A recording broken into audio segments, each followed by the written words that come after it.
बस कुछ देर और देवसेना। मेरी सातों माताओं ने मुझे एक मंत्र दिया था जिससे मैं एक विमान बना सकता हूँ जो हमें ब्रह्मांड के बाहर ले जाएगा। इस विमान का मैं कई बार प्रयोग कर चुका हूँ, किंतु यह यात्रा मेरी अंतिम यात्रा होगी, मेरी अंतिम यात्रा होगी, मेरी अंतिम यात्रा होगी। क्योंकि आज के पश्चात हम दोनों यहाँ लौटकर कभी नहीं आएंगे।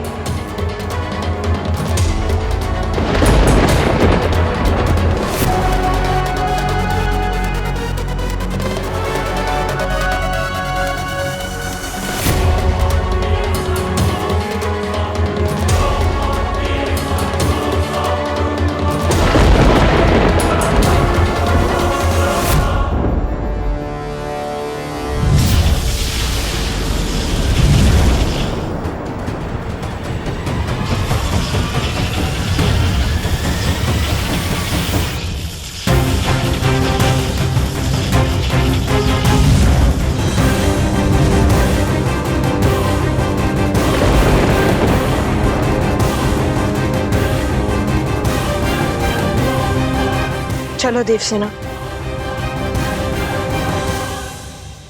शिव का पलड़ा एक पिता होने से सदैव भारी रहेगा। शिव अपने कर्तव्य से विमुख नहीं हो सकता।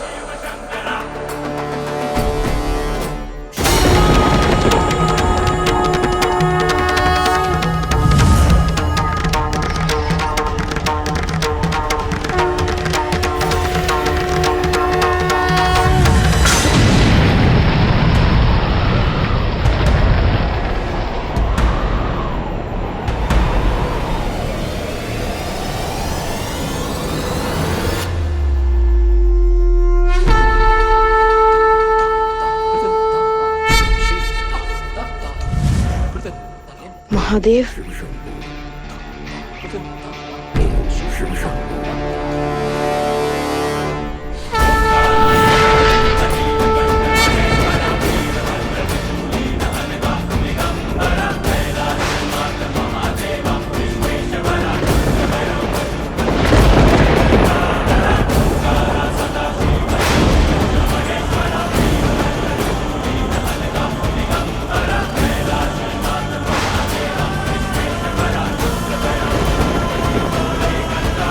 अनर्थ है ये प्रभु, अनर्थ। सम्मान और प्रेम का ये संबंध एक बार पुनः विद्रोह और निरादर में परिवर्तित हो गया। पिता पुत्र एक दोनों के साथ खड़े हो गए थे प्रभु, एक बार पुनः एक दूसरे के आमने सामने हो गए। ये कैसी विडंबना है नारायण। ये घटना संसार के लिए एक सीख है देवर्षि। जहां एक ओर कर्तव्य है और दूसरी ओर हट, वो हट जो भ्रम में लिप्त है, जो कर्तव्य से ही प्रतीत होती है। और जब कोई अपने कर्तव्य को अपना हट समझने की भूल करेगा, उसे संसार क्या, शिव भी अनुचित लगेंगे।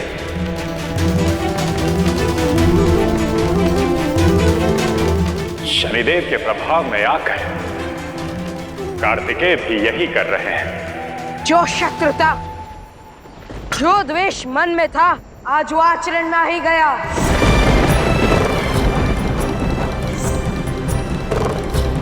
शिव को ना तो किसी से द्वेष है और ना ही शत्रुता। तुम मेरे पुत्र हो कार्तिकेय।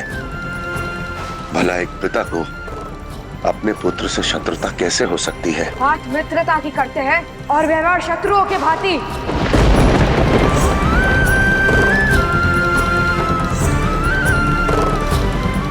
सदैव मेरी इच्छा पूर्ति के मार्ग में रोड़ा बनते हैं आप, रोड़ा बनते हैं आप, रोड़ा बनते हैं आप।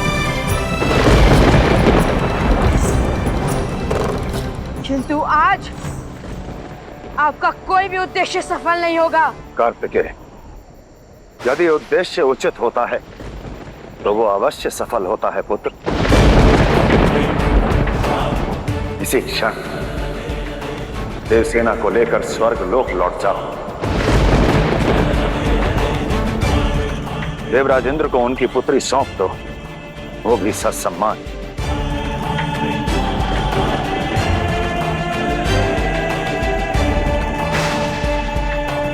यह संभव है, यह संभव है, यह संभव है।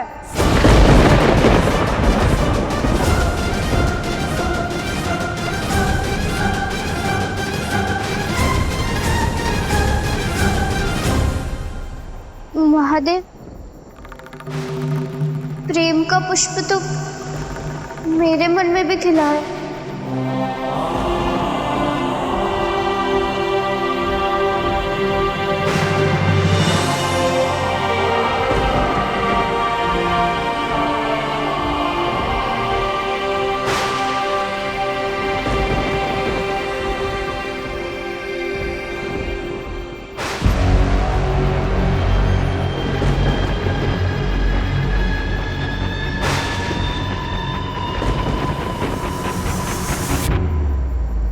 हम दोनों को कोई भी अलग नहीं कर सकता। फिर साक्षात शिव ही हम दोनों के बीच में क्यों ना आ जाए, शिव ही हम दोनों के बीच में क्यों ना आ जाए, शिव ही हम दोनों के बीच में क्यों ना आ जाए।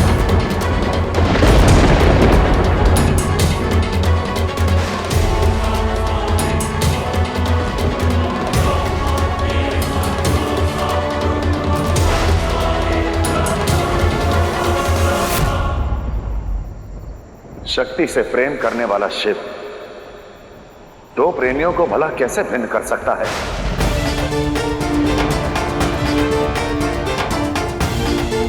फिर हमें स्वीकारने में कैसी बाधा? बाधा केवल सम्मान की है पुत्र, पुत्री धर्म की है। कन्याएं सदा से पिता के सर का मुकुट होती हैं, लज्जा होती है, सम्मान होता है, आदर होती है। और यदि एक पिता की अनुमति के विरुद्ध जाकर तुम उसकी पुत्री को भगा कर लाओगे तो ये तुम्हारे प्रेम का अपमान है, सम्मान नहीं। प्रेम पाने का पहला चरण तो अनुमति है।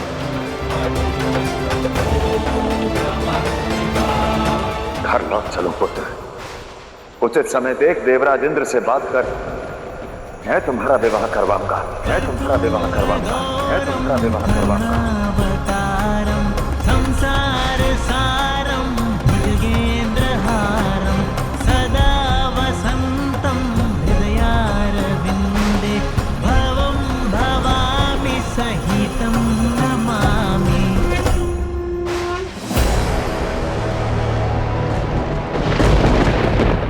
साक्षात शिव भी कार्तिकेय को शनि के प्रकोप से नहीं बचा पाएंगे। अभी तो 7:30 का आरंभ ही हुआ है। अद्भुत हैं आप और आपकी लीला शनिदेव। क्यों ना आज शक्तिशाली से महाशक्तिशाली होने की उपाधि ले ली जाए, उपाधि ले ली जाए, उपाधि ले ली जाए।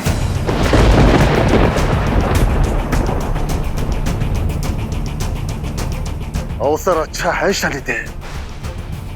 वहां महादेव अपने पुत्र को समझाने को तत्पर है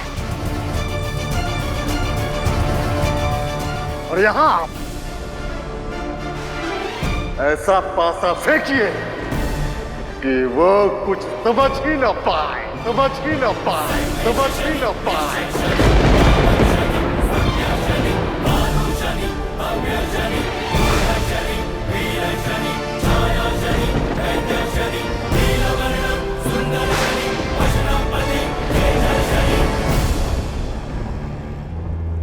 अवश्य।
पर विश्वास नहीं है, विश्वास नहीं है, विश्वास नहीं है।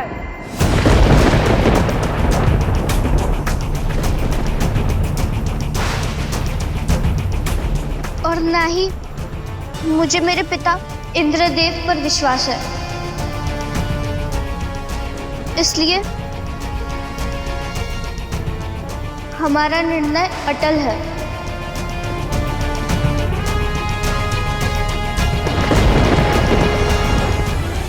देखा, शनि की वक्र दृष्टि के बल के आगे महादेव भी निर्बल पड़ गए।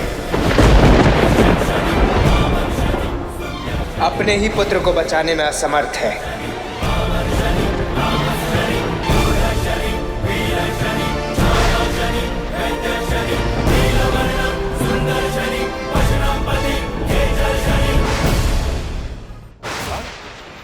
आज्ञा दे महादेव,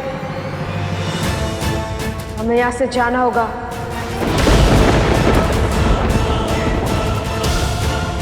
कार्तिकेय, रुक जाओ, रुक जाओ। तुम्हारी हट को तोड़ने का मेरे पास केवल एक ही मार्ग बचा है।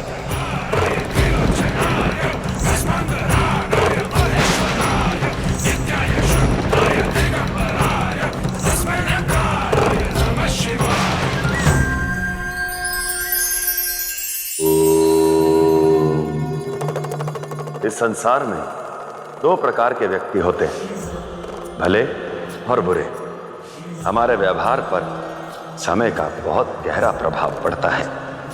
यदि समय अच्छा है, जीवन में सुख समृद्धि है, तो हमारा व्यवहार स्वतः ही भला हो जाता है। अब आप पूछेंगे कि भले और बुरे व्यक्ति को कैसे पहचाना जा सकता है? इसका उत्तर बहुत सरल है। भला व्यक्ति अच्छे समय में भी भला रहता है और बुरे समय में भी भला ही रहता है। इसलिए सदैव अच्छे मनुष्यों से मेल जोल बढ़ाएं, जीवन सदैव सुखी रहेगा।